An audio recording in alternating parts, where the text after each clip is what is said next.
No ano passado, eu e o professor André Berten tivemos um seminário na pós-graduação sobre a última obra do Amartya Sen, The Idea of Justice. E, a partir dessa obra, nós tivemos um interesse muito grande em estudar a filosofia moral de Adam Smith, o que fizemos no semestre seguinte, junto com o professor Marcelo de Araújo. O resultado disso, então, foi uma tentativa de tratar desse tema aí, que é o impacto da doutrina moral de Adam Smith sobre a ideia de justiça de Amartya Sen. Evidentemente, não sou um expert, estou longe de ser qualquer um dos dois, de modo que é um trabalho um pouco modesto, nas suas pretensões, mas ele tem um foco muito preciso, que é justamente procurar examinar isso, Então, tendo dito isso, eu estou colocando o texto aqui porque assim eu vou poder ler mais rápido, porque é um texto que tinha 20 páginas e eu ontem à tarde consegui reduzi-lo para 8. Não consegui fazer menos do que isso, eu espero que eu tenha tempo. Para poder ler rápido, então, com o acompanhamento de vocês, vai ficar mais fácil de eu poder ler ele bem rápido e garante também que vocês vão ler, mesmo que não venham a ler na revista. Então vamos lá. Nesta comunicação, eu pretendo analisar a profunda e abrangente influência exercida pela obra de Adam Smith sobre o pensamento de Amartya Sen, especialmente no que concerne ao tema da justiça social, que permeia os escritos de ambos os autores. Primeiramente, analisarei a revisão da obra de Smith promovida por Sen, para refutar a interpretação ainda prevalecente de A Riqueza das Nações, que tem sido amplamente usada para justificar a defesa da desregulamentação absoluta dos mercados e a isenção do pensamento econômico de qualquer consideração por valores morais, e mostrarei como Sen recorre às ideias de Smith para explicar o empobrecimento e mesmo a perda de eficiência, o que é importante, da economia ao afastar-se da ética. Em seguida, me deterei na decisiva influência do pensamento de Smith sobre a crítica de Sen à teoria da escolha racional, através da sua característica formulação da teoria da escolha social. Então eu desmembrei em 2 o texto. Um texto que é desmembrado em 5 no seu original. Em 2009, em uma palestra ministrada na Universidade de Glasgow, por ocasião das celebrações pelos 250 anos da publicação da Teoria dos Sentimentos Morais, Sen reitera a mensagem que vinha proclamando desde o início da década de 80. Muitas das ideias avançadas na obra, então celebrada, malgrado a sua profunda relevância para as necessárias meditações contemporâneas sobre ética e economia, e para uma compreensão abrangente e, portanto, adequada do pensamento de Smith, têm sido atualmente subestimadas. Na economia, por exemplo, as investigações pioneiras de Smith transcenderam a mera explicação das causas e dos modos de funcionamento do dinamismo da economia de mercado, ou a suficiência do interesse próprio nas relações comerciais. Elas também consideraram o papel crucial de motivações morais mais amplas, assim como de determinadas instituições para a eficácia e a viabilidade da atividade econômica em geral. E na ética, o conceito de espectador imparcial, proposto por Smith na Teoria dos Sentimentos Morais, contribuiu para uma compreensão mais plena das exigências da justiça, designadamente a da imparcialidade em relação a interesses paroquiais. Tais contribuições influenciaram de modo decisivo o pensamento político e econômico de Amartya Sen, sobretudo a sua teoria da escolha social. Ainda na palestra sobre Adam Smith e o mundo contemporâneo, Sen menciona 2 tópicos das investigações do patriarca da economia moderna que, além de ilustrarem a complexidade do seu pensamento, ainda demonstram o seu reconhecimento do caráter indissociável da relação da economia com a ética e a importância da psicologia moral para a análise do comportamento econômico. O primeiro tópico concerne a impossibilidade de se pensar adequadamente o tema da pobreza sem considerar um de seus aspectos mais sutis e relevantes, a desigualdade. Com efeito, a renda e os recursos necessários para alguém obter os mesmos funcionamentos e capacidades mínimos continuam a crescer com o progresso total da economia da sociedade a que pertence e o aumento da renda das outras pessoas do seu convívio social. como se infere facilmente do comportamento econômico dos habitantes das grandes cidades, permanentemente sob a égide onipresente do consumismo, o senso de dignidade de uma pessoa pode ser gravemente afetado pela condição econômica exibida pelos demais membros de sua comunidade. Smith dedicou uma porção substancial de sua análise dos sentimentos morais à vaidade, como um dos principais fatores definidores dos modos como as relações sociais são estabelecidas e modificadas. Os efeitos nocivos da privação não se limitam, portanto, à falta de meios de subsistência, mas se estendem aos danos causados à autoimagem do sujeito ao comparar-se aos seus pares. A pobreza, em qualquer uma de suas modalidades, absoluta ou relativa, é igualmente capaz de infligir sofrimento físico ou psíquico às suas vítimas. E esse tópico, entre parênteses, sobre a chamada privação relativa, foi provavelmente determinante na elaboração por Zen da sua famosa abordagem das capabilities. Mas isso eu não vou entrar nessa discussão. É uma intuição. O outro tópico mencionado por Zen trata da identificação feita por Smith da influência destrutiva dos que ele chamava de pródigos e projetores, aos quais hoje chamamos com esse nome de especuladores. O mero fato de Smith preocupar-se com os efeitos nocivos das atividades promovidas por esses indivíduos, por assim dizer, extraordinariamente autocentrados, é indício suficiente da sua preocupação com os limites da capacidade do mercado alcançar um justo equilíbrio a despeito da ausência de qualquer regulamentação imposta pela sociedade.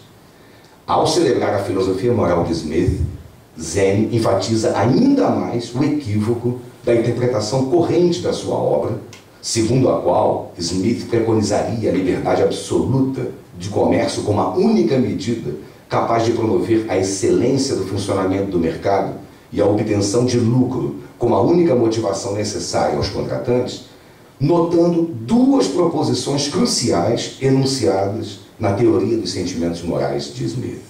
A primeira, de caráter epistemológico, afirma que os indivíduos não são exclusiva e invariavelmente guiados pelo interesse próprio, ou sequer pela prudência. Enquanto a segunda, concernente à razão prática, sugere haver boas razões para se encorajar motivos outros que a mera busca da obtenção de vantagens pessoais. Como veremos, a teoria da escolha racional, que há muito encanta uma legião de economistas influentes, atribui a Smith os seus rudimentos e endossa a interpretação corrente de sua obra, baseada em uma leitura superficial de A Riqueza das Nações e ignorante dos elementos essenciais da sua psicologia moral expostas alguns anos antes na teoria dos sentimentos morais. Em suma, os adeptos da teoria da escolha racional creem que a busca da satisfação do próprio interesse é a única atitude inteligente e racional que os seres humanos são capazes de adotar. E que, portanto, todas as gravações econômicas baseiam-se nesse princípio.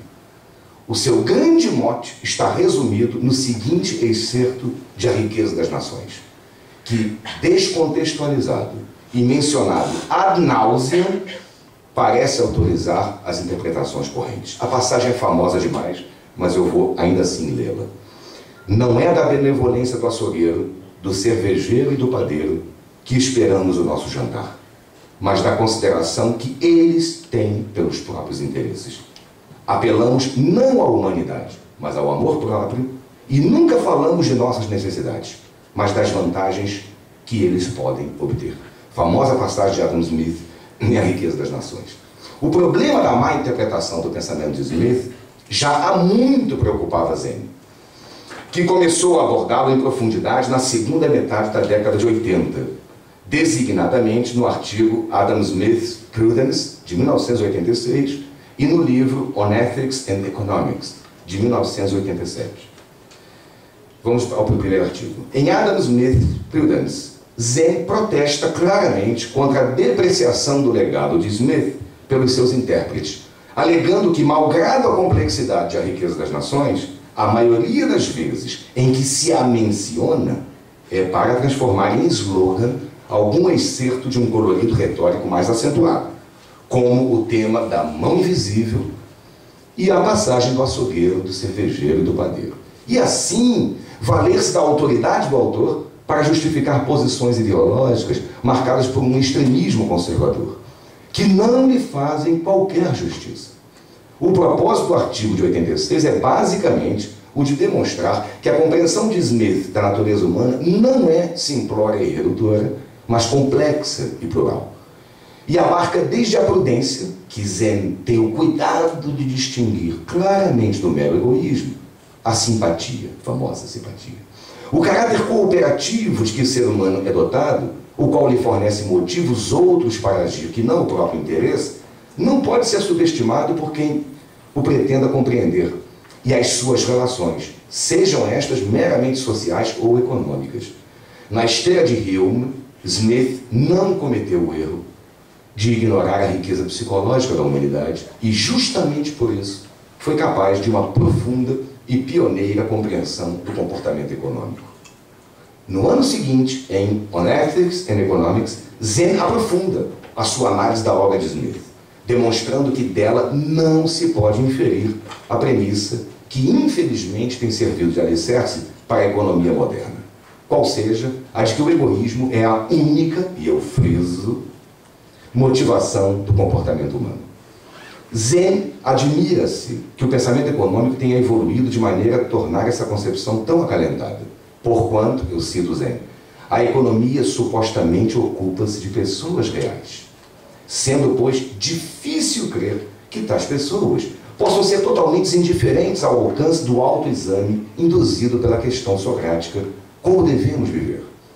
Zen, portanto, indaga: as pessoas estudadas pela economia podem mesmo ser tão insensíveis a essa questão flexível e ater-se exclusivamente à impassibilidade rudimentar a elas atribuída pela moderna economia? É a pergunta que Zen faz. Ele também se surpreende com o contraste entre o caráter conscientemente não ético da economia moderna e sua evolução histórica, em grande medida como um ramo da ética. Com efeito, Zen sugere que a economia teve duas origens diversas. Uma concernente à ética e a outra, em seus termos, à engenharia. A primeira remonta à ética Nicômaco e à política de Aristóteles, cuja abordagem envolve dois temas cruciais para a economia: o problema da motivação humana, associado à questão como devemos viver, e a avaliação da realização social, que não se contenta em satisfazer a eficiência e a realização pessoal, mas preocupa-se com o bem-estar da comunidade. A segunda origem da economia, por sua vez, relacionada à abordagem engenheira, por assim dizer, se caracterizaria por ocupar-se de questões primordialmente logísticas, em vez de dos fins supremos e de questões éticas. Zen reconhece a relevância das duas abordagens, mas o que o motivou a dedicar-se ao exercício laudatório da ética foi a sua gradual e substancial diminuição de importância na economia moderna. O distanciamento crescente entre economia e ética teria empobrecido substancialmente a economia moderna, que seria mais produtiva se incluísse em suas análises as considerações morais que moldam o comportamento e o juízo humanos. Um dos pontos mais interessantes de On Ethics and Economics é a análise do papel primordial que a hipótese de que o comportamento racional se reduzir ao egoísmo tem desempenhado na economia moderna. O Homo sapiens seria, por excelência, um Homo economicus, pertencendo à sua natureza o predicado de ser, simultaneamente, racional e egoisticamente motivado.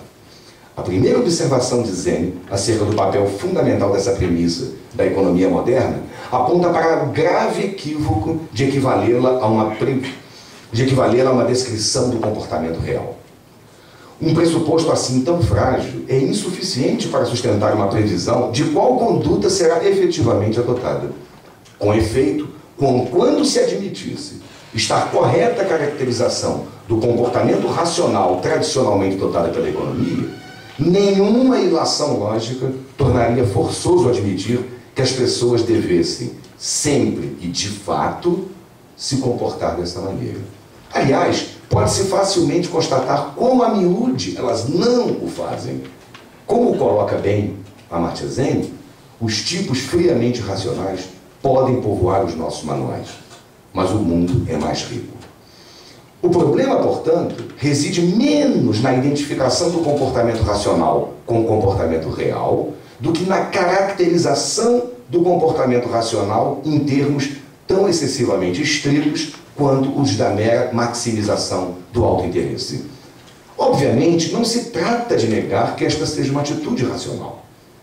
É evidentemente plausível considerar a satisfação das próprias necessidades e vontades uma atitude razoável.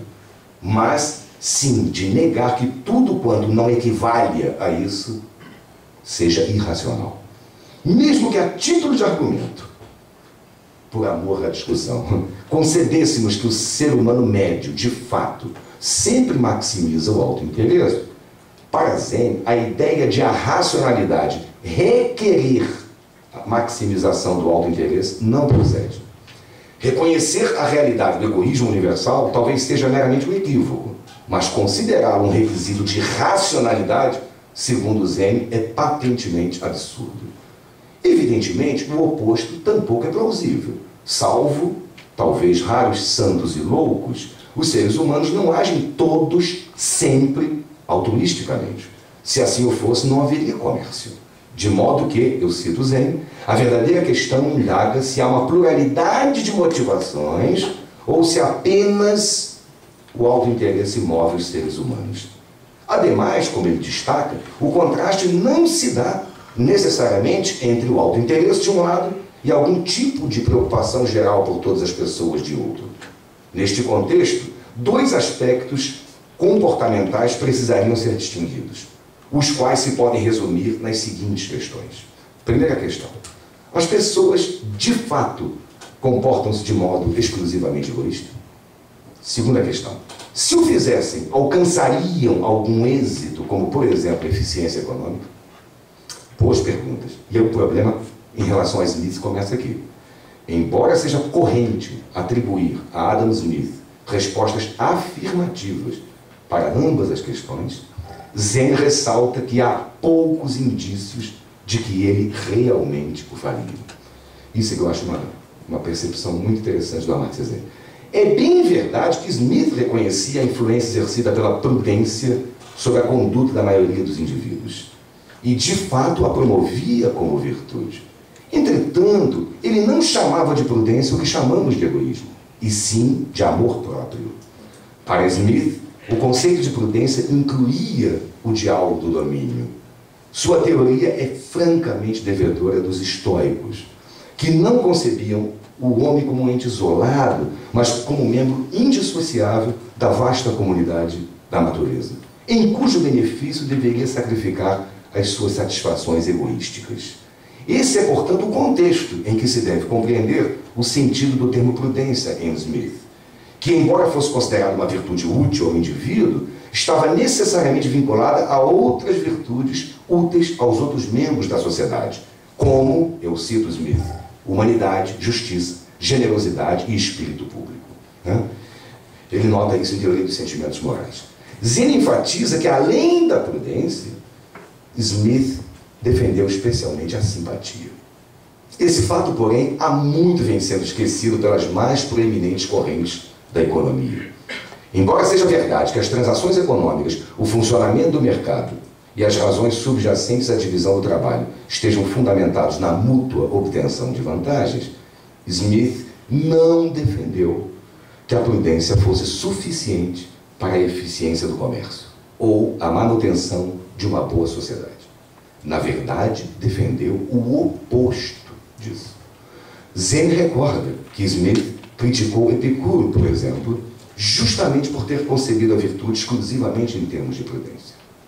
Na obra de Smith, afirma Zen, a defesa do comportamento autointeressado aparece em contextos específicos, particularmente relacionados a várias barreiras burocráticas da época e a outras restrições a transações econômicas que dificultavam o comércio e atrapalhavam a produção. O aspecto da produção é especialmente importante para Zen, porque uma das áreas em que a análise econômica de Smith teria sido mais mal interpretada e assim causado consequências terrivelmente danosas é a da fome. Smith defendeu o livre comércio não simplesmente pelo enriquecimento das nações, mas, sobretudo, por produzir um aumento exponencial da produção de víveres. O empobrecimento das nações implicava o aumento da pobreza e da fome. Ademais, se é verdade que Smith geralmente se opunha a restrições ao livre comércio, isso, entretanto, não implicava que ele, ao contrário de Malthus, desaprovasse a ajuda aos pobres em tempos de carestia, nem que desconsiderasse exceções à regra do livre mercado em favor dos desprivilegiados. Em A Riqueza das Nações, ele advertira quanto à possibilidade de algum progresso econômico envolvendo o mercado gerar surtos de fome coletiva que não fossem decorrentes da escassez provocada por um declínio na produção de alimentos. As verdadeiras causas da penúria e da fome, neste caso, seriam o desemprego e os baixos valores reais dos salários. Conquanto Smith, em condições ordinárias, é verdade, se opusesse à regulamentação do comércio, ele sugeriu a necessidade da elaboração de políticas públicas que efetivamente respondessem aos problemas que situações extraordinárias colocavam aos mais pobres. A influência da complexidade do pensamento moral, político e econômico de Adam Smith foi, portanto, determinante na elaboração do pensamento filosófico de Amartya Sen. Na próxima sessão... Quanto tempo eu tenho? Opa! Na próxima sessão analisarei como essa influência se exerceu designadamente na formulação, bem como na posterior exposição da obra zeniana. Zeniana, eu botei isso, tá certo isso? Tá? Agora tá. Zeniana, a ideia de justiça. De sua célebre teoria da escolha social, relacionando-a com o pensamento moral e político smithiano. É o que eu faço agora. Vamos lá. Em 1998, a Real Academia Sueca de Ciências outorgou a Sen o prêmio Nobel por, eu tirei uns extratos do discurso, suas contribuições para a economia do bem-estar, dentre as quais foi justamente enfatizado, na exposição dos motivos de outorga, além da restauração de uma dimensão ética da economia e disciplinas relacionadas, sobre a qual eu acabei de falar, o seu empenho no desenvolvimento e aplicação da teoria da escolha social. Certamente, a preocupação de Sen com o tema da justiça social foi o motivo que subjazeu aos estudos que lhe permitiram formular a sua teoria da escolha social. Com efeito, todas as sociedades que tenham adotado, em alguma medida, ideais democráticos e igualitários estão necessariamente confrontadas à necessidade de tomarem decisões coletivas, especialmente no que concerne à determinação dos critérios segundo os quais os modos de distribuição de recursos escassos entre os seus membros serão definidos. Mas haverá uma maneira, ao mesmo tempo justa e teoricamente plausível, de se agregar preferências individuais que se traduzam em valores vantajosos para toda a sociedade e não apenas para alguns de seus membros, ou, quiçá, a maioria? É um problema espinhoso, né? A teoria da escolha social dedica-se a analisar sistematicamente as questões suscitadas pela necessidade de se conceberem regras decisórias em uma sociedade democrática. Confluindo teoria política, ética e economia, Sen dedicou-se a investigar e aprimorar algumas das mais importantes aplicações dessa teoria, quais sejam a mensuração da desigualdade de renda em determinada sociedade, a comparação da distribuição de bem-estar entre várias sociedades e a definição de critérios a partir dos quais seja possível reconhecer se a pobreza foi ou não mitigada após a realização de alguma medida adotada para esse fim. Se fosse possível, e se de fato houvesse um acordo geral, as escolhas feitas pela sociedade não seriam controvertidas. O desafio surge quando diferentes interesses precisam ser agregados em decisões que afetam a todos. No âmbito do meu propósito neste artigo, cabe a pergunta: a influência de Adam Smith sobre Sen estende-se à sua elaboração da teoria da escolha social? Uma resposta afirmativa inicialmente se basearia sobretudo na evidência de que a preocupação de Sen em conciliar economia e justiça social, como vimos, é devedora das suas leituras de Smith. particularmente da sua crítica ao reducionismo implícito na ideia do homo economicus. Uma dificuldade de se explorar mais claramente essa relação reside no fato de grande parte das contribuições de Zen à teoria da escolha social ter sido axiomática. Mas, em seu livro de 2009, justamente esse último livro, The Idea of Justice, Zen abandona o formalismo e oferece indícios de que essa influência foi ainda mais abrangente do que se pode inferir das muitas e esparsas menções que fizera Adam Smith em seus textos até então publicados. As questões cruciais da teoria das escolhas sociais são difíceis de responder, porque o que as motiva é a pretensão de alcançar consistência decisória em uma comunidade heterogênea de pessoas, com todas as idiosincrasias que lhes são peculiares. Por exemplo, como avaliar o progresso geral de uma sociedade sem desconsiderar os interesses divergentes de seus membros? Como acomodar os direitos e as liberdades das pessoas, enquanto simultaneamente conferindo adequado reconhecimento de suas preferências? E várias palestras nesse simpósio mostram o dilema que significa isso, né? E, sobretudo, dada a urgência suscitada pela crise ecológica, como aquilatar valorações sociais de bens públicos, tais como o meio ambiente, perante o interesse do desenvolvimento econômico, que atualmente sequer aproveita a maioria? Há que se dizer, né? Zen dedicou grande parte de sua carreira justamente à missão de conceber índices sociais e outros mecanismos capazes de ampliar o conteúdo informativo dos procedimentos de decisão coletiva.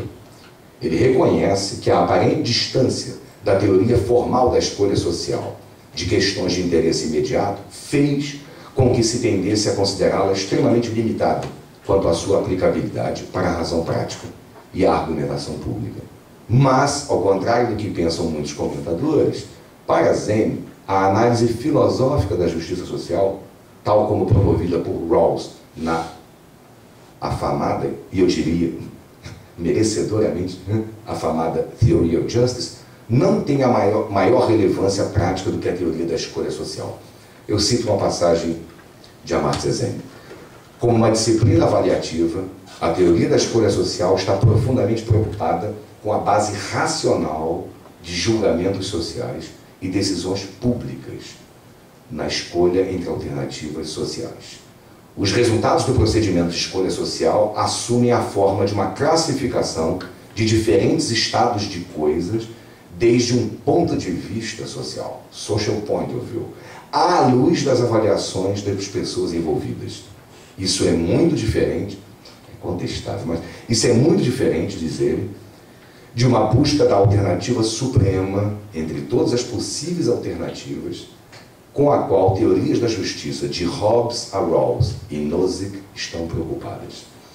Esse é um ponto controverso. Zen repetirá insistentemente em The Idea of Justice que abordagens baseadas na ideia da situação transcendental de um contrato social originário são incapazes de enfrentar questões sobre o avanço da justiça e de comparar propostas alternativas em proveito de uma sociedade mais justa que não se baseiem em uma proposta utópica de dar um salto imaginário para um mundo perfeitamente justo. Segundo ele, as respostas que a chamada abordagem transcendental da justiça oferece, ou pode oferecer, são muito distantes do tipo de preocupações que suscitam o envolvimento das pessoas em discussões sobre justiça e injustiça no mundo. Por exemplo, as iniquidades da fome, da pobreza, do analfabetismo, da tortura, do racismo, da sujeição feminina, do encarceramento arbitrário ou da exclusão médica como características sociais que precisam ser remediadas. Não cabe aqui, lamentavelmente, avaliar a argumentação de Zen, segundo a qual há duas linhas básicas e divergentes de raciocínio sobre a justiça que derivam do iluminismo europeu. Uma que ele denomina Transcendental Institutionalism, representado por autores como Hobbes, Locke, Rousseau, Kant, Rawls e Nozick. E a outra chamada de Realization Focused Comparison, comparação focada sobretudo nas realizações, na qual se inscreve a teoria da escolha social dele, né? No prolongamento de autores como Smith, Condorcet, Bentham, Marx e Mill. Eu acho muito contestável essa divisão que ele faz, e mais ainda contestável assimilar a teoria da justiça e da comunidade de Rawls como uma espécie de institucionalismo transcendental. Mas não vou entrar nessa discussão aqui, porque o meu interesse é ver se nessa teoria de Rawls também o impacto da teoria moral de Smith se deu. Né? O que importa aqui, então, é que a ênfase, a passagem que eu acabei de citar, na base racional de julgamentos sociais, decisões públicas, na escolha entre alternativas sociais, define precisamente o ponto em que a contribuição de Smith para a elaboração da teoria da escolha social foi mais proeminente. Zen propõe que o reconhecimento da inescapável pluralidade de princípios concorrentes é um dos pontos em que a teoria da escolha social mais explicitamente contribuiu para as reflexões sobre o tema da justiça. Principalmente a este respeito, a argumentação criativa de Smith, nomeadamente a sua elaboração da figura retórica do espectador imparcial, oferece um subsídio inestimável. De fato, Zen indica que a teoria da escolha social recomendou um considerável reconhecimento de uma pluralidade de razões, frequentemente conflitantes, passíveis de serem propostas por interlocutores razoáveis no debate sobre a justiça. Posto que inescapável, a concorrência de uma pluralidade de princípios nem sempre conduz ao impasse, mas essa passibilidade de conflitos duradouros entre crenças supostamente intransigíveis, segundo Zen, pode ser extremamente relevante, e não irrelevante, relevante para a teoria da justiça. Além disso, a contribuição de Smith também foi crucial para o estabelecimento de outro importante elemento da teoria da escolha social, qual seja a consideração de uma diversidade de interpretações e opiniões. Zen destaca o interesse considerável da teoria da escolha social pela distinção entre a agregação de interesses individuais e a agregação de juízos individuais. A voz de uma pessoa não conta apenas porque os seus interesses estão envolvidos, mas porque o seu raciocínio e juízo podem iluminar uma discussão.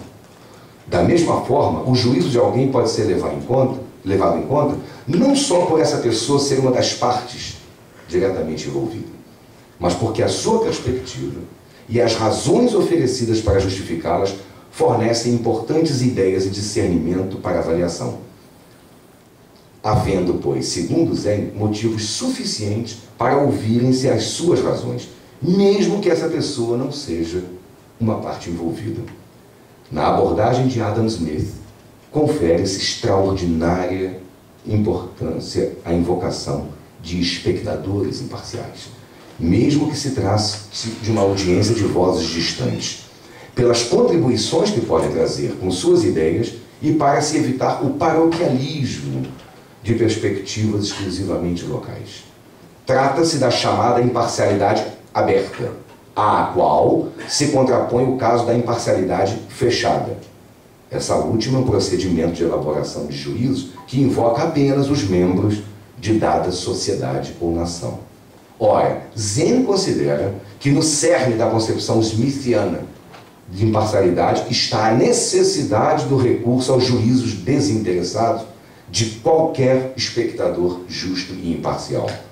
Perspectivas imparciais podem e devem, portanto, proceder de fora, mesmo que de longe, bem como de dentro de uma comunidade, nação ou cultura.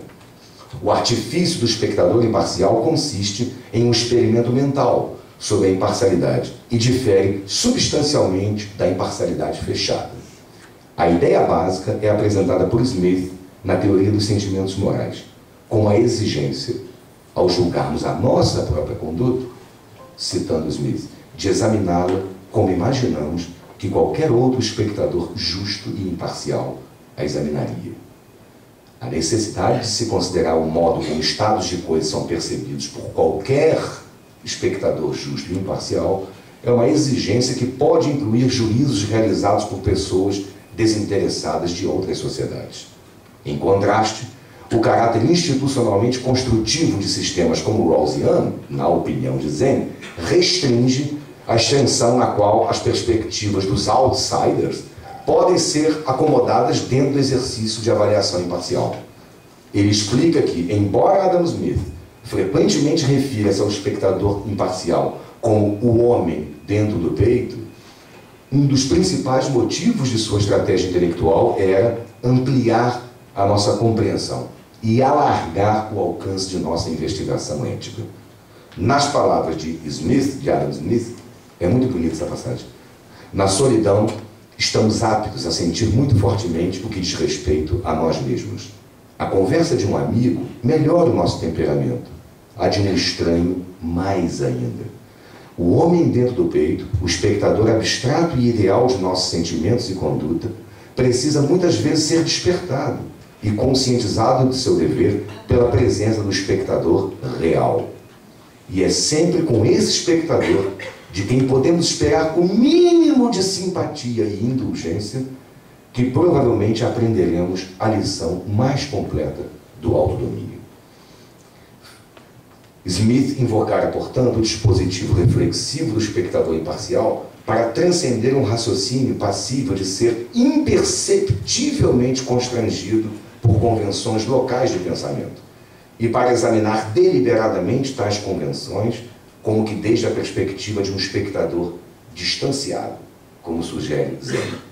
A justificação de Smith para tal procedimento de imparcialidade aberta é assim enunciada, de novo citando Adam Smith.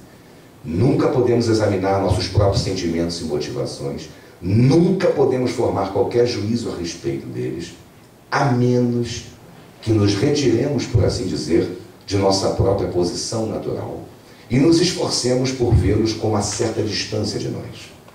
Mas não podemos fazer isso de nenhuma outra maneira, senão esforçando-nos por vê-los com os olhos de outras pessoas ou como outras pessoas provavelmente os veriam. Fim da citação. O raciocínio de Smith, portanto, não só admitiria, mas exigiria a consideração de múltiplas opiniões e, assim, o não paroquialismo se torna um requisito da justiça. A relevância desse ponto para as questões que concernem a teoria da escolha social são inequívocas o bastante para precisarem ser ressaltadas. Em resumo, então, a doutrina econômica de Smith pressupõe e é indissociável de sua doutrina moral e política. O comportamento humano é complexo e não se restringe ao egoísmo. Se de fato todos, e não apenas alguns agentes, fossem exclusivamente maximizadores do autointeresse, como quer a teoria da escolha racional e não a teoria da escolha social, a sociedade simplesmente não subsistiria. Smith demonstrou, entretanto, que os seres humanos são dotados de uma pletora de sentimentos e, sobretudo, da notável capacidade de participarem dos sentimentos uns dos outros, em que consiste a simpatia. Foi sobre essa compreensão da natureza psicológica do homem que Smith construiu a sua doutrina moral, centrada na imagem de um espectador imparcial que serviria como uma espécie de dispositivo ou método para a realização de avaliações morais. Estas levariam em conta não apenas as perspectivas e interesses do agente, mas de todos os envolvidos. Zen, como vimos, recorre a estas ideias na formulação de sua teoria da escolha social, em que essencialmente consiste a sua abordagem da justiça. Muito obrigado pela atenção.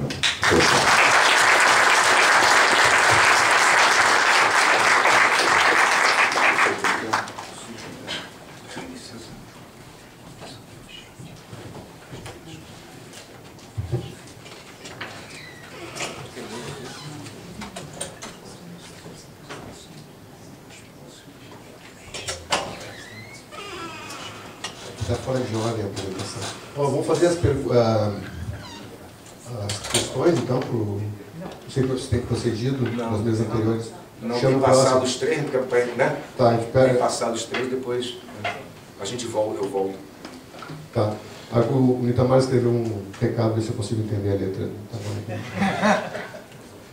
A segunda e terceira, a Miriam e a Kátia, seja em inglês a conferência delas.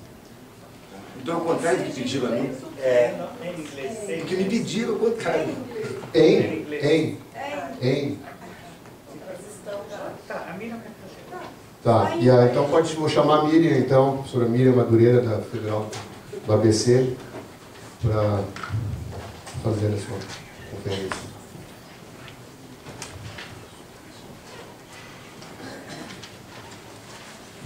Seja em inglês, fiquei preocupada, porque se não fosse, o que sempre fazia agora. Enfim.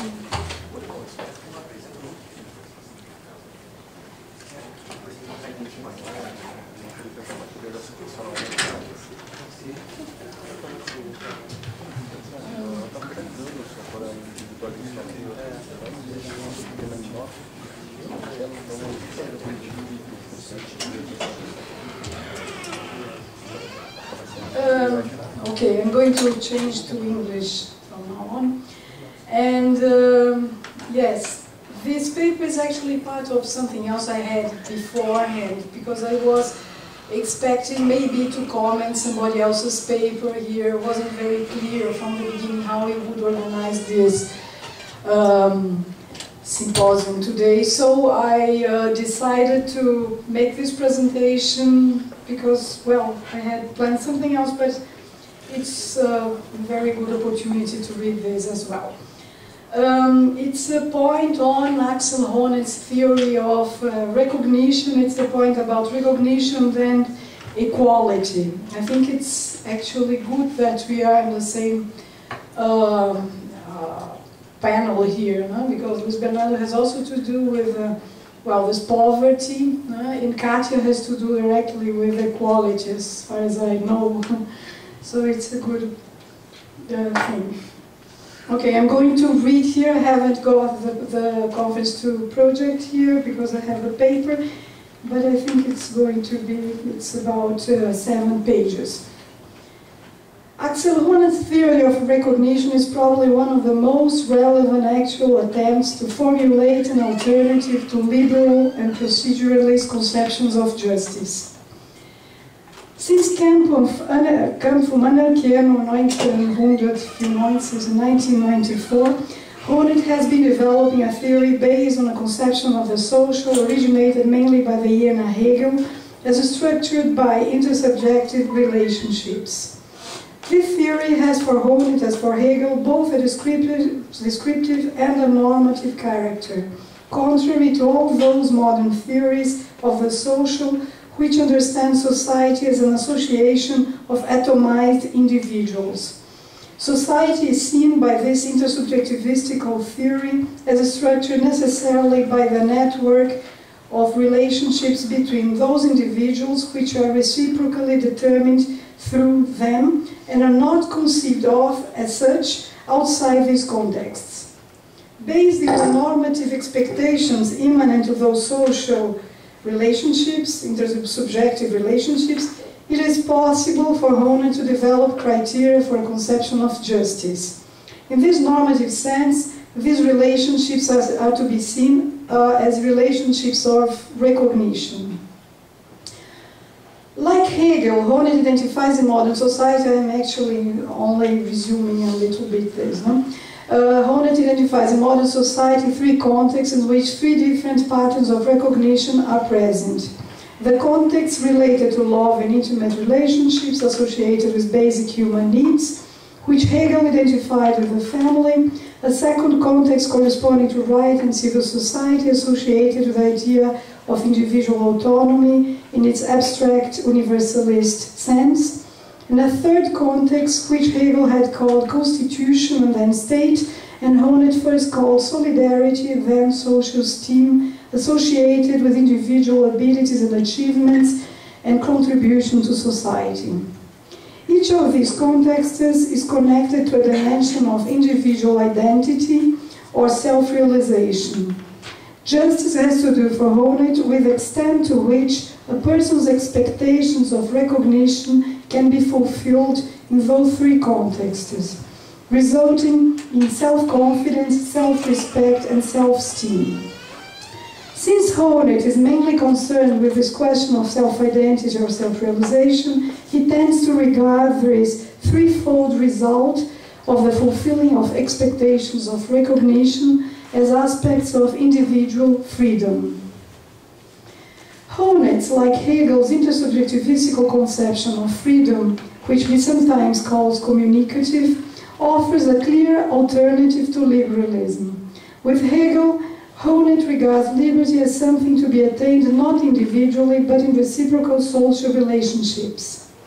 However, although Honneth understands his theory of recognition, at least in principle, as an egalitarian conception, he attributes individual freedom the same privileged place in his theory liberalism does, and regards equality as the liberal equal liberty, guaranteed by equal treatment and therefore secondary to liberty. As he states in his latest major work, Das Recht der Freiheit, I'm going to translate that myself. In what follows, it's a quote from Honneth on a note, but it's part also of the text of some of his, well, it comes better, but he has that as a footnote underneath. He says, in what follows, I regard the idea of equality certainly influent and powerful, not as an independent value, namely because it can only be understood if it is conceived of as a clarification of the value of individual freedom, that all members of modern societies equally deserve its realization. Everything that can be said about the exigence of social equality obtains a meaning only through its relationship to individual freedom. End of quote. You can turn off Deutsch lesen, but this is okay. Now, is this understanding of equality really compatible with the conception of the social as descriptively structured and normatively determined by intersubjective relationships?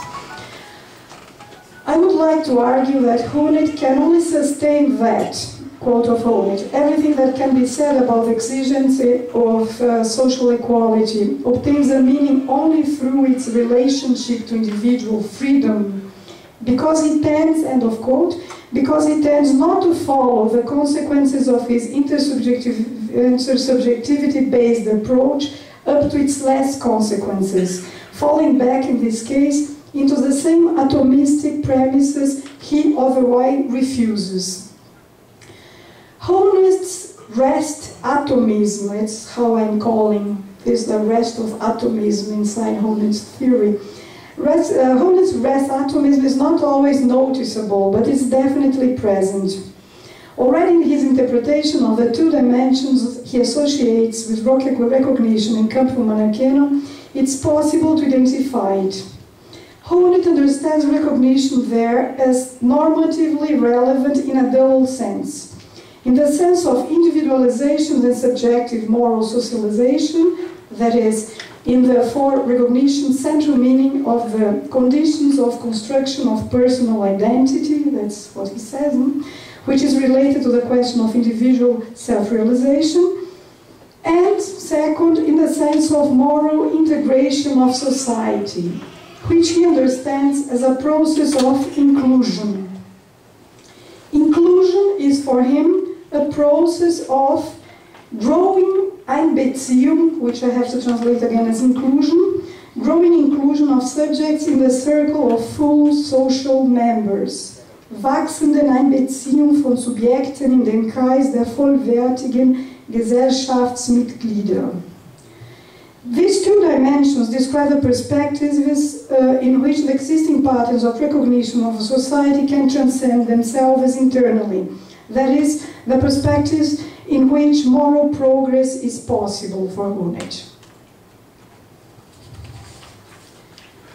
For a descriptive understanding of a modern world that is supposed not to be atomistic, this emphasis on such a conception of inclusion is somewhat weird.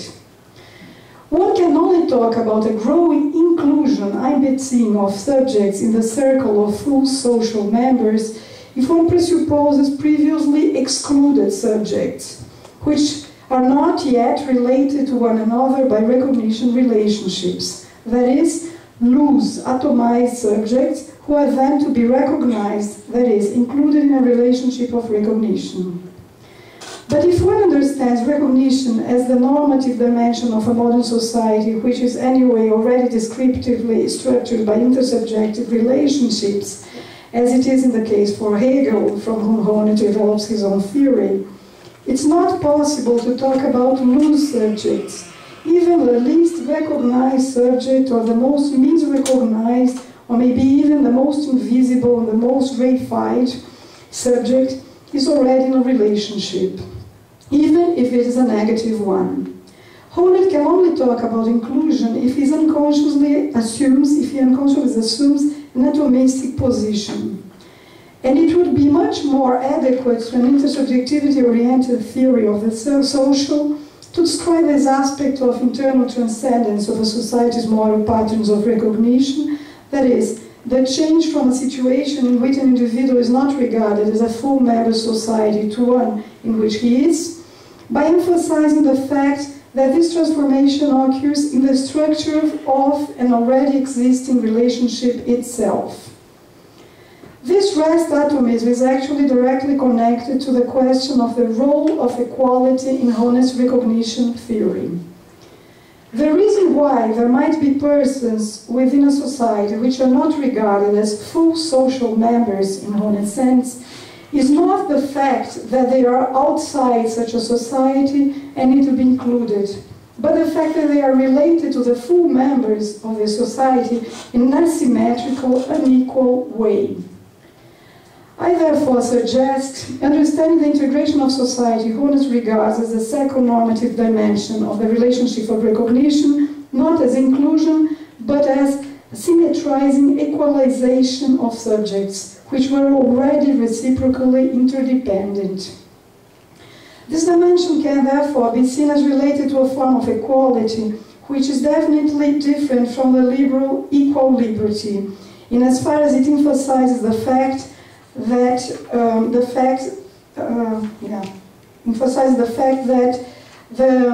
the concept of equality describes in the first place a relationship, regarding it as related to the symmetry or horizontality of relationships, and recognizing inequality as related to domination.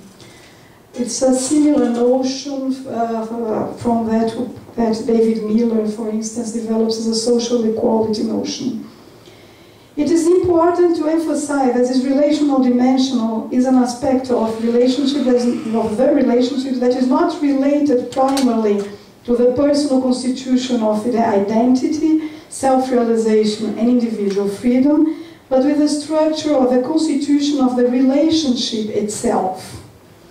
And second, if we understand the social intersubjectivistically and not atomistically, that is, intrinsically constituted by intersubjective relationships, this relational dimension of the relationship is not secondary to the individual one, because individual self-realization cannot be thought of independently from the social intersubjective relationship context it realizes itself in. And the construction of such a symmetrical egalitarian form of life in this sense is not to be seen as a means to the end of individual self-realization, but is part of an intersubjective realization of common ends. Both dimensions are necessarily present in intersubjectivistical theories like Hone's, as he himself sometimes realized. I saw at least one article where he says maybe the idea of equality could be conceived of as over-equality, but then he abandons this position because otherwise he wouldn't be able to put such a text in Das Recht auf Freiheit, relating again equality as secondary to liberty. So that from intersubjectivity-based conception of the social, contrary to what happens in liberal atomistic theories, liberty and equality imply each other reciprocally. If we call the intersubjectivistical conception of liberty communicative, we would have to call this conception of equality communicative as well. We could now ask if and how this conception of equality can fit or can be fit in a conception of justice. Here I would like to make some short remarks taking Hone's theory as my starting point. Honneth regards justice, as I mentioned before, basically as the possibility of fulfillment in a given society of individuals' expectations of recognition associated with the three recognition contexts he describes, resulting in self-confidence, self-respect, and self-esteem. These three aspects of individual recognition are associated by Honneth with the attainment of individual freedom. The inclusion of equality as a relatively independent normative aspect of recognition provides us with another dimension in which the justice within a society has to be considered. Equality here has to do not with individual conditions of self-realization, but with the conditions individuals have in common with each other, which have to be equivalent, that is symmetrical, show the relationship, allow recognition for both involved individuals. I therefore suggest in Honneth three spheres of recognition corresponding to those three patterns in a double sense. The one related to freedom and individual self-realization, and the one related to equality and symmetrical realization of a common form of life. The parallel consideration of these two dimensions within a normative theory of justice based on intersubjective recognition requires structural consideration of the common conditions of recognition in the sense of its symmetry and horizontality, not primarily, but even in the sense of questions of distributive justice. The just character of a society is not just a question of the attainment of individual self-realization, but is also a question of guaranteeing that the self-realizations occur in the context of symmetrical relationships on a common ground which manages to exclude the possibility of power imbalances, asymmetries, and one-sidednesses, like the ones which, in my view, could be associated with those forms of recognition Honneth sees as ideological. So, the fulfillment of the basic needs which in intimate relationships in Honneth theory allow the development of self-confidence is not to be regarded independently from the consideration of the common symmetrical needness all its members share. Individual autonomy, the legal guarantee of which allows self-respect, is not to be seen as independent from the common reciprocal university respect, already present in modern societies. And even the individual abilities and achievements, which are often strongly associated with merit, the recognition of which allows self-esteem in Honneth theory, is to be seen as related to the common achievements of all those involved in a certain context of achievement, and with the structure of the relationships that permit them or not. For a not individualistic, atomistic understanding of modern society, certainly no need, autonomy, or achievement is purely individual. A person's achievements related to work, for instance, are not conceivable outside or without the positive or negative impulses he or she receives from the outside. The support, the influence, the opposition, the resistance, the reactions of family, friends, enemies, teachers, colleagues, or even institutions and less personalized groups with which he or she interacts. As intersubjectivistical theories already know, self-made is definitely no man or woman. And the common context of realization of their selves and its symmetrical or asymmetrical structure is not indifferent to and not external to its result. It is actually part of it, as much as the individual results are part of the common context. Thank you.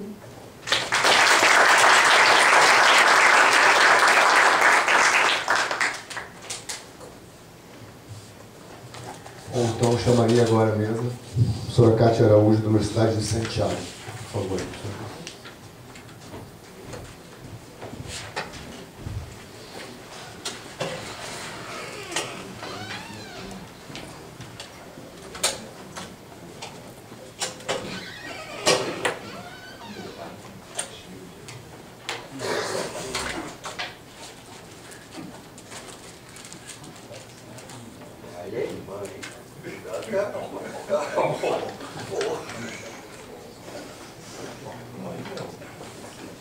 Yeah.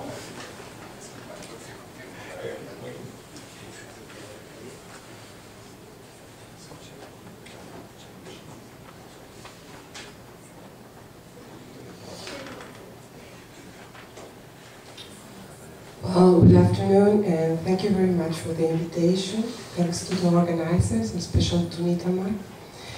What I would like to do this afternoon is to try to contribute to a dialogue between philosophy and sociology. This dialogue, in my opinion, has not been as extended and mutually nurturing as it should be, as it could be expected. And there are a lot of reasons for that.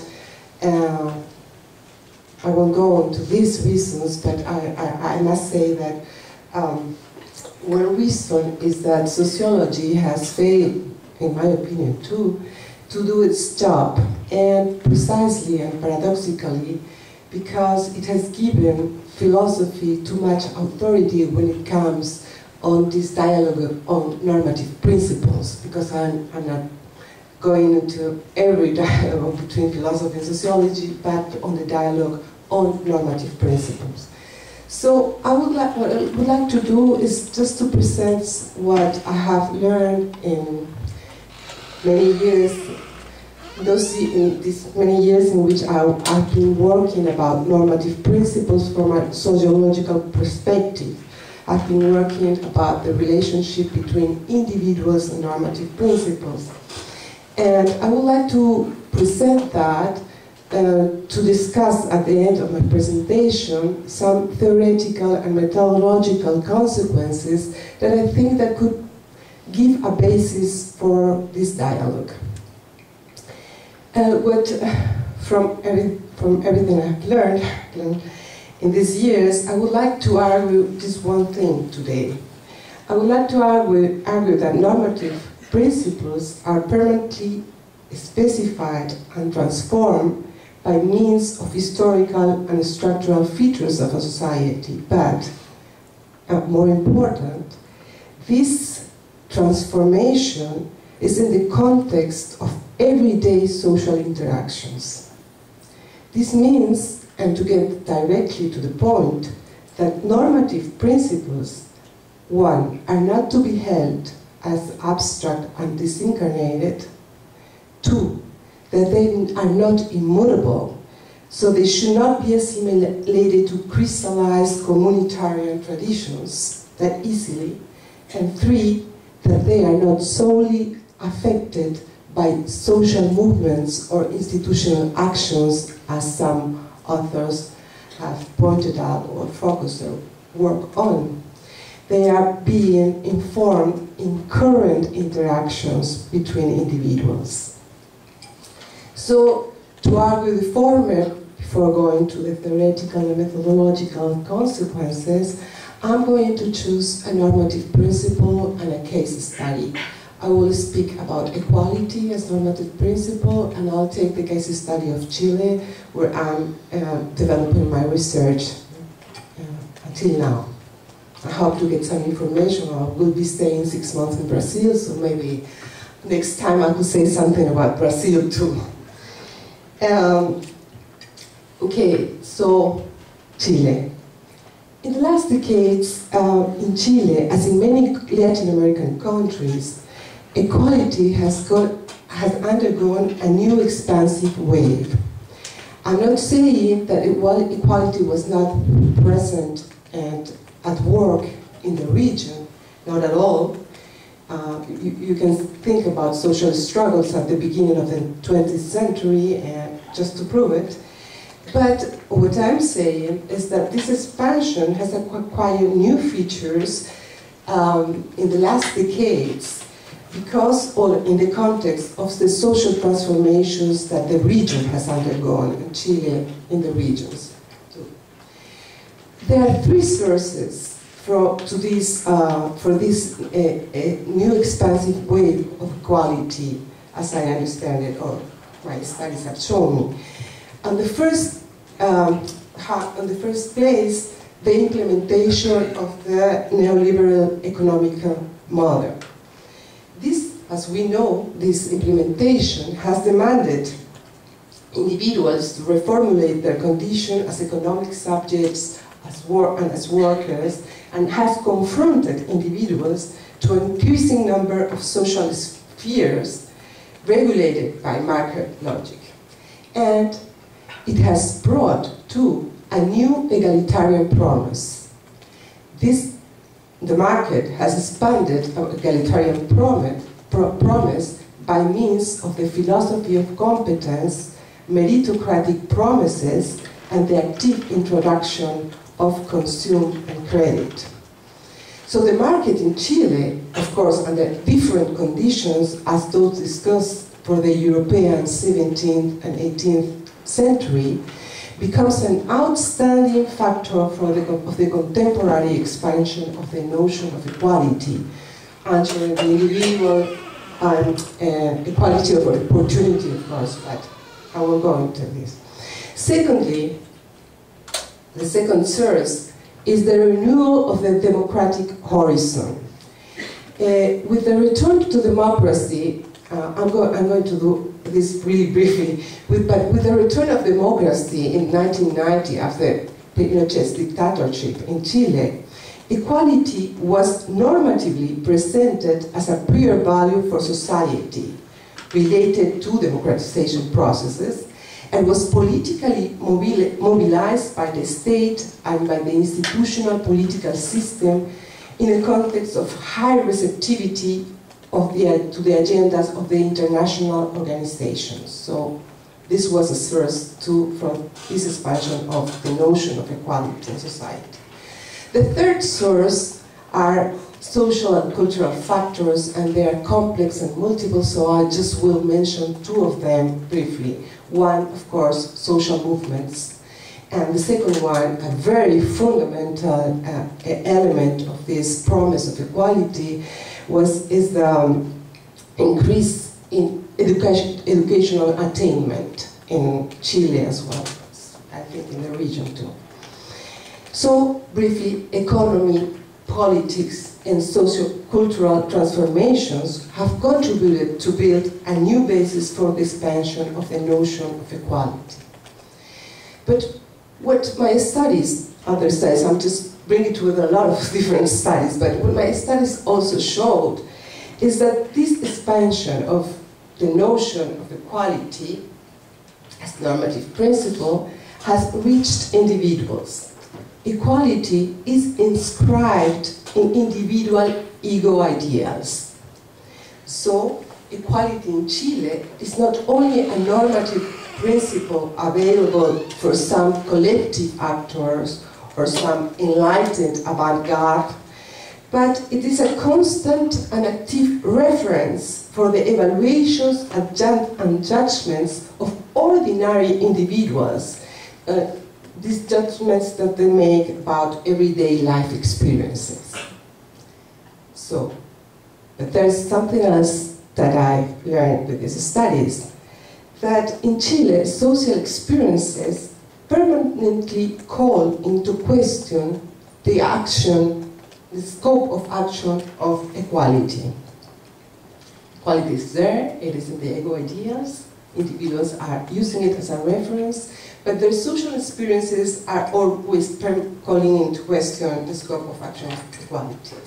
Certainly, this is tension between the principle of equality and inequality is not specific of Chile.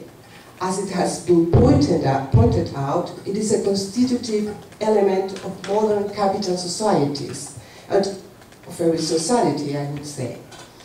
But this tension between equality and inequalities do not have the same features in every society, nor the same consequences. Let's take an example. Rosan Vallon had discussed, for the case of France, of European societies, that the fundamental fact concerning this tension between equality and inequalities is the gap between a strong rejection of economic and social inequalities on the one hand, and on the other hand, a tacit acceptance of the mechanisms that produce these inequalities. So, therefore, there is a limited willingness to corrective action. If this is the fundamental fact of this tension in France, what I could say is that this is not the salient tension in Chile. The tension between equality principle and is in Chile sheds light to the contradiction between a society that presents itself as modern and egalitarian, and even proposes and sustains institutional mechanisms oriented to equality, but in which, at the same time, remains preserved the experience of a deeply vertical and hierarchical social bond. So which is the outcome of the encounter between the expansion of equality and systemic logics that give account of the full force of a hierarchical and vertical structure of society? A recent study we conducted showed that the outcome was the emergence of pressing expectations on horizontality, a demand of an horizontal treatment in symmetrical as well as asymmetrical relationships. So I want to be horizontally treated in symmetrical relations or asymmetrical, my boss or my friend. That's what I'm saying. But what's most important is these pressing expectations, individuals' pressing expectations for horizontality, they express through the outbreak of the perception of a special kind, big sensibility to a special kind of inequalities, what I would like to call interactive inequalities. So what I'm saying until now is that equality in Chile appears as a very relevant element for thinking and evaluating society and oneself in it. But furthermore, what I'm saying is that equality is being applied to a new domain. Equality on the social board.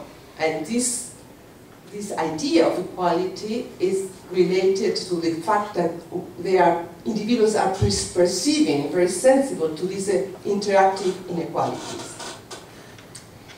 The functioning of equality in a society can be measured by calculating the degree in which the normative principle has permeated the distribution of resources, or how individuals are conceived before the law in comparison to others. Chile is not exception, but as our studies have shown, in Chile, equality is also measured by the magnitude in which it has accomplished to permeate the pattern of social interactions, the treatment I receive from others, the quality of the exercise of authority, the requirements for recognition, the degree of kindness or disregard. We are equal as long as we receive the same treatment in everyday life interactions, regardless of social position, signs of distinction, or the access to social power sources. So the forms of sociability and civility,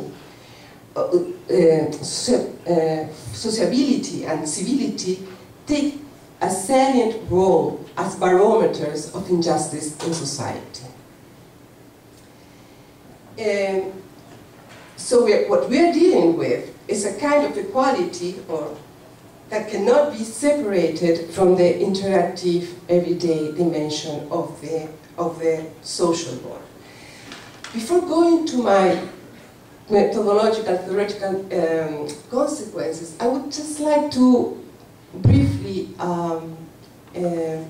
explain why I am using the concept of interactive inequalities and not using some other terms like existential inequalities coined by Terborn, for example, or associating them with the theorization of recognition from Hahn.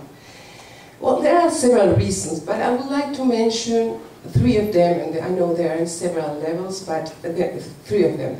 The first reason is, maybe the less important one, is that recognition, far from being a central element in the cases studied, appears as one among other elements that constitute the grammar of the good treatment demanded in social interaction. Most important, as I think, is the second reason. Secondly, inequalities that are identified in this work are far from being constituted or articulated by the legal or institutional spheres, which is the case of inequalities concerning reproduction. I mean it from a political point of view. So these inequalities are related to sociability and civility. So I will insist in that. They fall outside the scope of legal and institutional treatment, and this is decisive. The third reason I have to insist for insisting in this idea of this notion or this name of interactive inequalities has more to do with the special traits of Latin America. I insist in interactive inequalities because this notion sheds light to something that has been constantly discussed by Latin American intellectuals, and that is the weight that sociability has in the region, in these societies. Latin American societies have a very important weight in sociability. So it sheds light, I'll say it quickly, we can discuss that later if you want, to one of the possible destinies of a salient tension in the region that has been historically diagnosed. The dissonance between modernizing economic and cultural processes and the permanence of the hierarchical and vertical character of social relations in these societies. So these are my three reasons why I'm calling these inequalities interactive. So this is what I've learned, and I would like to now go to two, there's I think some others, but I would like to underscore two methodological consequences we could take and that they could build the basis for a dialogue between philosophy and sociology. The first consequence that might be inferred is that it is crucial for the approach of normative principles to make a thorough distinction between political and social domain and start focusing more in the second one. Let's go back to the example of equality. The notion of equality has normally been discussed in association with political egalitarianism. It has been conceived as a modern normative principle linked historically to the development of the national state and the idea of democracy and citizenship. But if this normative principle derives from the political sphere, equality is not to be dissociated from social processes. It's not only because my results show over this fact, because Tocqueville's intuitions and statements about equality in the United States already had underscored this point. This point. There is a certain level of autonomy between the function of equality in political order and the function of equality in the regulation of relationships and interactions in social life. In social life, I mean the social domain, its contents as well as its effects have substantial and constant variations depending on each context. These variations can be identified in the particular forms that individuals perceive and evaluate the social reality, or they can be identified in the prohibited, admitted regime that frames institutional actions. Anyway, this perspective of transformation and taking into account the difference between political domain and social domain may allow us to understand why and how a society might show high rejection to the exhibition of experience signs of wealth, and at the same time have really highly hierarchical integration modalities toward migrants, for example. Or on the contrary, that there are societies that, in which the exhibition of signs of wealth might not only be well tolerated, but furthermore even stimulated, as we know in many of our Latin American societies, but at the same time might reveal a more egalitarian reception process of migrants. So, this one analytical distinction.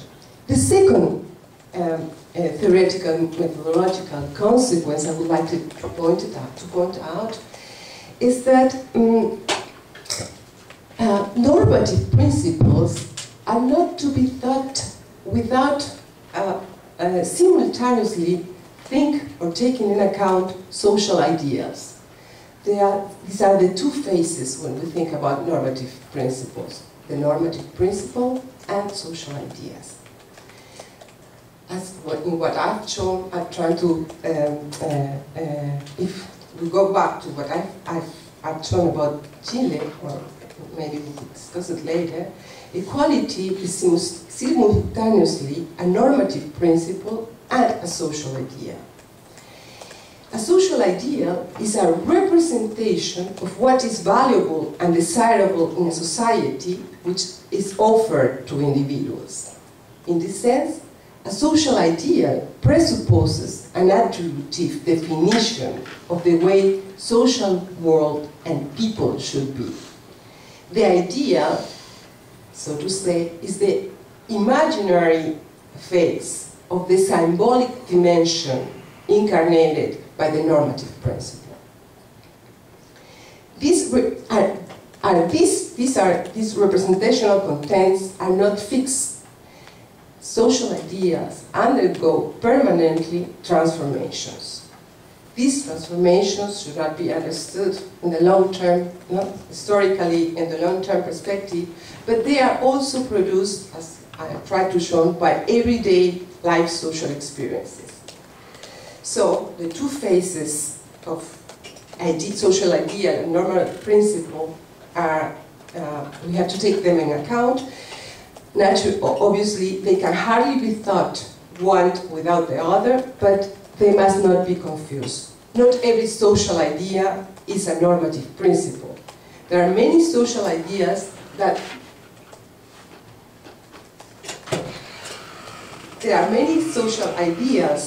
do not achieve to become normative principles in a society. For example, if right has become a true normative ideal, as Habermas has underscored, it is not the case of the ideal of leisure or wealth or healthy life. But on the contrary, it is impossible to conceive normative principles that are not supported by the function of the ideal, because if not, we cannot explain the adherence of people to the normative principle. So these are the two analytical differences I wanted to present, and I think that it is precisely by paying attention to the differences and relations of these levels, political and social, and on the other hand, normative principle and social ideas, that a fruitful dialogue between philosophy and sociology and normative principles might take place. Thank you.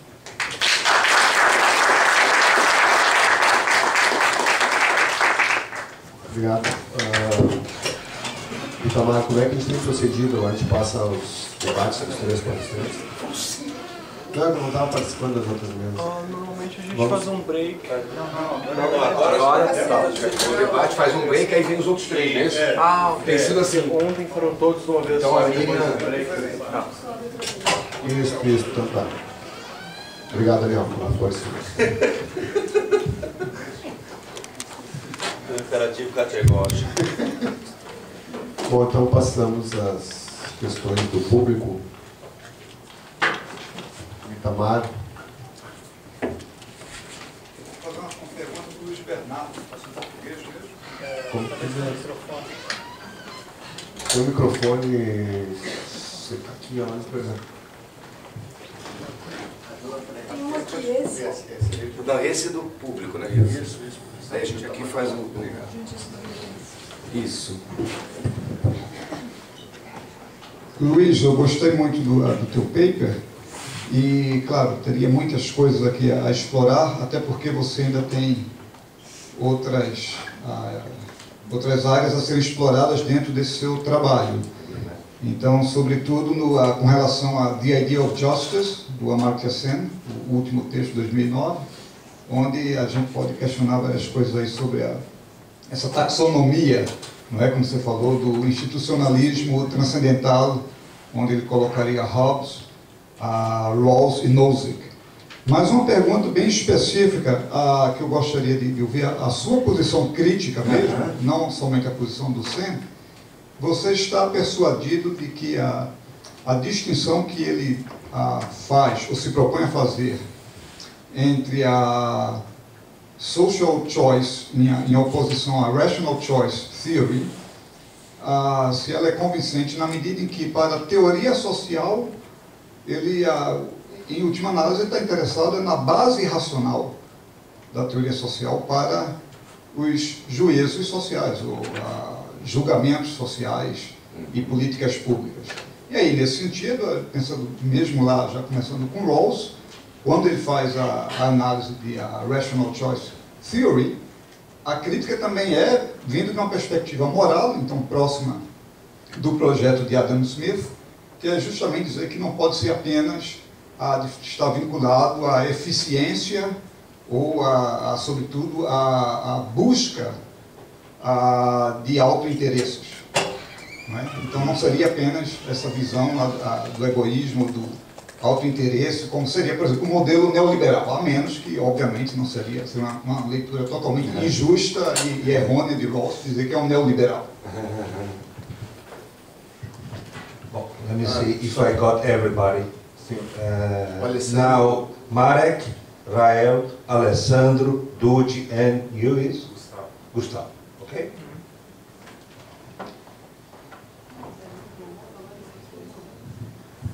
Thank you for your papers. I've got a question for Miriam. I would like to address an issue when you talk about that equality could be achieved only by means of individual freedom and honest theory. I would like to address the idea about individual freedom. When you talked about the idea that equality could be achieved only by means of individual freedom in honest theory and so on. So I agree with you that there are atomistic residua or the rest of atomism in honest theory from this point of view. However, I would like to distinguish two things in his moral realism. I think that you are right that you point this problem, but still I think that it's possible to defend, partly at least, his idea, because his moral realism has two parts. First, description of contemporary norms, so it's a normative realism in fact. And second, we can see that there is a normative overlapping concerning more demanding norms, which are present also in real norms. But Honeth doesn't distinguish this description and normativity. So that's, I think, you are right that you make your criticism. But at the same time, when we would reduce his idea of individual freedom and equality, and we would connect it only with a description of contemporary norms, at least, for example, in Western societies, we can see that people, unfortunately, many times connect individual freedom too much with, equality with individual freedom. So, as a description, it could vary, because by doing this, Honeth describes, let's say, some pathological, or at least partly pathological reality of moral norms, but taken into account normative part of his moral realism, which many times he does not distinguish with that descriptive part, then you are right that those normative overlappings concerning more demanding norms should be defined in a different way, how you say. So I agree with you, but I just wanted to make this distinction which is there. And I think that if Honneth would distinguish these two parts of his moral realism in detail, descriptive and normative, then it wouldn't be a problem if he means only that descriptive part of not so good moral norms in the contemporary world. And second, concerning Katja, I think that this idea is, what I explained, is probably connected with what you said, that when you said that normative principles should be linked to social ideas. So it's also a connection between these normative and descriptive parts of norms in the reality, in social reality. Just a commentary.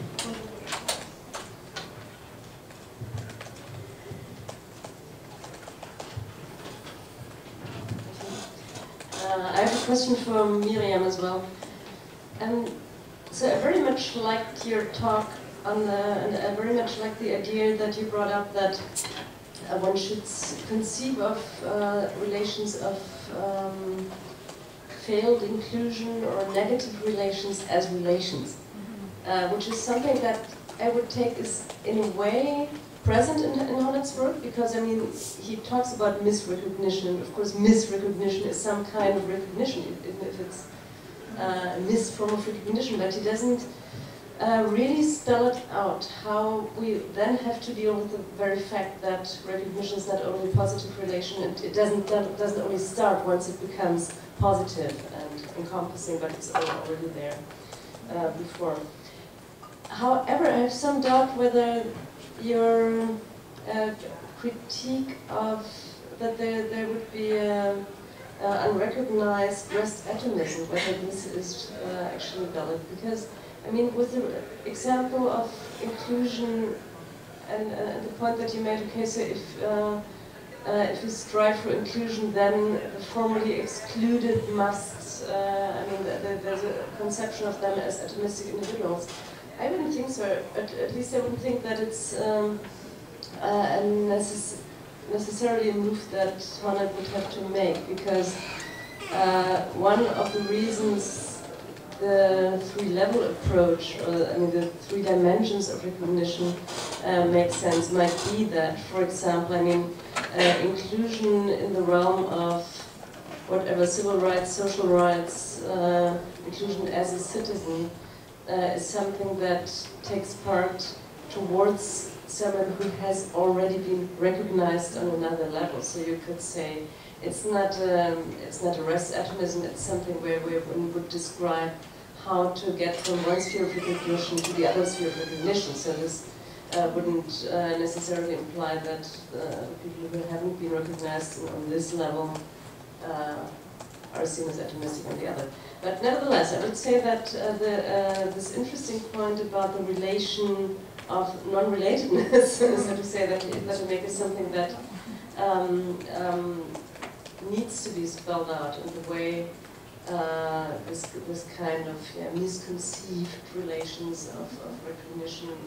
What exactly there, at the point of the architecture, where this would be this, I would say still valid, but I would be a bit reluctant to go on, or to make this point about a rest atomism.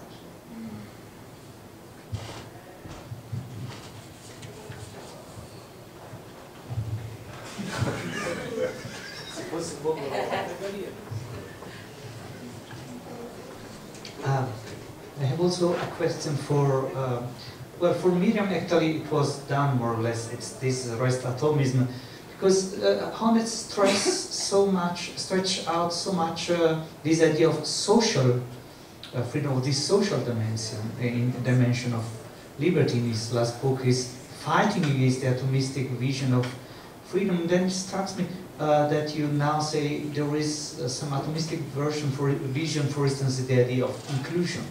I would say, of course, there are groups that are excluded. I mean, and then you can have an inclusion of groups as groups, not necessarily as individuals. And Honneth describes precisely the inclusion of groups when he speaks about the idea that children get on the same level as parents in the family, or women with men, and so on and so on. Or when you speak of democracy, the working class getting the right to vote, and so on. Not individuals, classes, groups. And Katja, I would like that you elaborate